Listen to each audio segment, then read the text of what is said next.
For years, people have said that India is a misogynistic or patriarchal country. When we discuss gender equality, we refer to equality for everyone, including males. We have numerous laws covering the crimes against women, be it rape, sexual assault, domestic violence, dowry charges, and many more. And we frequently, unceasingly speak about these crimes against women. However, did you know that even men can be victims of verbal abuse, psychological abuse, physical abuse, and even sexual abuse? So, do we have laws covering the crimes against men? Hence, when we preach equality, does this so called equality even exist? Let me share with you a personal experience. My mother, my brother, and I were waiting in the school hallway for my brother's teacher. One of my brother's classmates, a 9-year-old girl, was making faces at him. Initially, I ignored it. But a few minutes later, she approached my brother, started taunting him, and swung her arms in an odd way, as if she were attempting to hit him. This was terrible. But during this entire time, my brother remained silent. Because at home, my parents have always taught him to be nice and polite while interacting with girls. My little obedient brother endured this humiliation quietly. But I couldn't tolerate this, so I requested her to stop. Surprisingly, her mother, who was looking at us, did nothing to reprimand her daughter. When I questioned my brother about the girl's actions, he revealed that this girl teases him daily and many a times has even pulled his hair in class. This was terrible because I just couldn't tolerate to taunt a boy needlessly. So I very firmly asked her to stop. Without blinking an eye, she started laughing at me. This really infuriated me and made me think that do we have any rules for girls who misbehave with boys in school? While this thought kept bothering me, I encountered another incident that sent chills down my spine. In my neighborhood, there lives a nuclear family husband, wife, and a 10-year-old son. On a Sunday morning, when my mom and my neighbor went out shopping, it is when I was given the duty to babysit the little boy. I overheard the neighbor's son sharing his grief with my brother. He exclaimed in fear of how his mother beats his father with a cricket bat. My blood ran cold. He was then convincing my brother that this is the same thing that is going to happen with them when they grow up and get married. I was heartbroken after hearing all of this.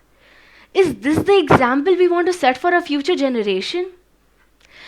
It is when I started searching about domestic violence against men. When I searched upon the internet, the Google suggestion prompts, "Did you mean domestic violence against women?" Funny, isn't it? According to the Oxford Dictionary, the sexual harassment of women in public areas by men is known as eve teasing.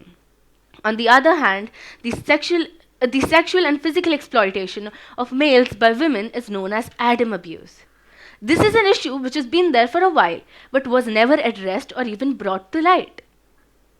Based on my research, I found out that only a man can be held accountable for cruelty to his wife according to Section 498A of the Indian Penal Code 1860. There is no paragraph or clause in the legislation that makes a woman responsible for domestic abuse. Sections 354A to 354D and 375 of the Indian Penal Code clearly states that that only a woman can be the victim of the above mentioned offences and a man would be the aggressor. The Protection of Domestic Violence Act 2005 itself states that it is an act favoring women who have been allegedly subjected to domestic violence. There is no provision as to what help or rights will be given to a man if he is subjected to domestic violence. It is because of these female-friendly laws, men have to face false accusations and trials, as some women use these laws as a tool to harass men. They are falsely accused of rape, domestic violence, and sexual assault. June 2022, mother-daughter duo arrested for extorting 50 lakh rupees over a false rape case. December 2021, Gurugram woman who filed 7 rape cases against 7 men now held for extortion. August 2021. Do you all remember the Lucknow incident where the woman brutally beats up the cab driver? We need to change the stereotype that men are either too physically strong or too emotionally detached. When a man discloses that he's been sexually harassed, he's frequently dismissed. He's also stigmatized as weak. It is because of this that crimes against men frequently go unreported. I especially want to mention the Hindi movie Aitaraz, which shows the sexual harassment men have to face from women who are in a higher position. As every dark cloud has a silver lining, now even men have gathered their courage to come out and share their misery. In fact, I would like to highlight that in the year 2021, two law students from New Delhi have filed an appeal to the Supreme Court to consider gender neutral laws on sexual offences, stating that men's lives matter. So, I hope that my talk is one step in bringing to light to this sensitive issue. And we have some changes in laws and legislations which can respect the ordeals of men too. Because we need to strive for a better world where everyone can live harmoniously. As said in the Lord of the Rings series by Sam, there is some good in this world, Mr. Frodo, and it's worth fighting for.